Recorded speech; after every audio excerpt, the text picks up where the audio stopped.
যাবেন? হ্যাঁ যাবো তো। কোথায় যাবেন? বিয়েবাড়ি ক্যাম্পাস। চলেন। কত? যা দিবেন তাই। না না না, আগে ক্লিয়ার করেন কত টাকা নেবেন, পরে আবার ঝামেলা করবেন।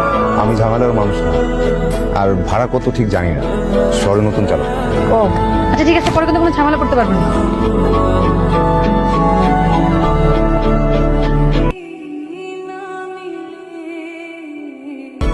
ভাই আমি সবাইকে ফোন দিছি, সিয়ামকে ফোন দিছি, সবার নাম্বার বন্ধ, ব্যস্ত সবাই। আমি কি করব বল? আমি কেন খালি ফেলে নিয়ে যাব? আমি তোদের সবসময় বিপদ আপদে পাশে ছিলাম না, আর আজকে তোরা আমার সাথে এমন করলি। সমস্যা নেই, সময় দিন আমারও আসবে, আমিও দেখাই দিব। সময় দিন আমারও আসবে, আমিও দেখাই দিব। আচ্ছা কি হয়েছে আমাকে বলতে পারেন? আমি আপনাকে কি বলবো? আপনি আমাকে কি হেল্প করবেন? আপনি রিক্সা চালান, রিক্সা চালক, আমার প্রেজেন্টেশন নিয়ে সমস্যা করছে আমার। আহা, রিক্সা চালককে এত ছোট করে দেখছেন কেন? আমরাও মানুষ, অন্যরা যা পারে আমরাও তা পারি।